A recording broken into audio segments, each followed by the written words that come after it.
plus en plus de coopératives font aujourd'hui le choix de prioriser le biocontrôle pour valoriser la production de leurs adhérents. Pour appuyer cette stratégie et réduire la dépendance aux produits phytosanitaires conventionnels, il existe un besoin de solutions performantes.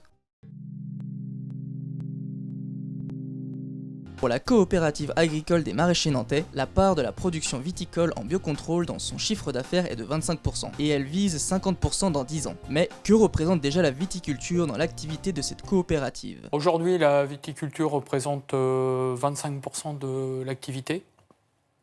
Et donc nous avons 3 métiers majeurs qui sont le maraîchage, la vigne et l'arboriculture. Concrètement, aujourd'hui, comment se traduit le biocontrôle viticulture? La situation est-elle différente par rapport à il y a 10 ans? Il y a une dizaine d'années, le biocontrôle, c'était essentiellement le soufre.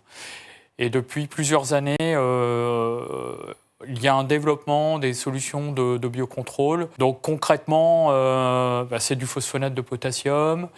Évidemment, c'est du Cosoga, c'est des Trichoderma, Bovaria, enfin, il y a vraiment la panoplie et l'éventail s'est étoffé. Mais alors, quel est le véritable frein qui empêche les coopératives d'aller encore plus loin dans le biocontrôle? D'abord, sont des solutions qui coûtent plus cher.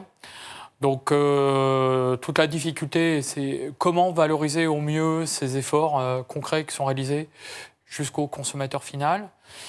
Donc ça rentre dans une démarche HVE, il y a un centre de vignerons qui font de la vente directe, qui arrivent à communiquer auprès de leurs acheteurs sur cette démarche vertueuse. Donc ça, c'est une première chose.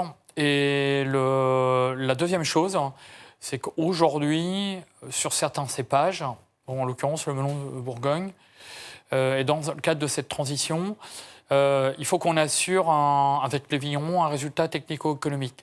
Et on voit bien qu'en cas d'année où il y a une très très forte pression, la boîte à pharmacie conventionnelle, il ne faut pas complètement l'oublier et la laisser de côté. La séparation du conseil et de la vente de produits phytosanitaires a eu un rôle moteur dans l'implication de la coopérative dans le biocontrôle. En effet, l'article 254 de l'ordonnance sur la séparation du conseil et de la vente permet aux acteurs qui ont choisi la vente de promouvoir et d'accompagner les agriculteurs pour les solutions alternatives. Le choix de la coopérative a été de dire, de toute façon, l'avenir et l'évolution inéluctable par rapport à l'évolution sociétale et environnementale, c'est les solutions alternatives, notamment le biocontrôle. À l'avenir, avec le développement de cépages résistants aux maladies, certaines coopératives parient sur le fait qu'il faudra soutenir cette tolérance variétale avec un minimum de protection. Alors, autant parier sur le biocontrôle?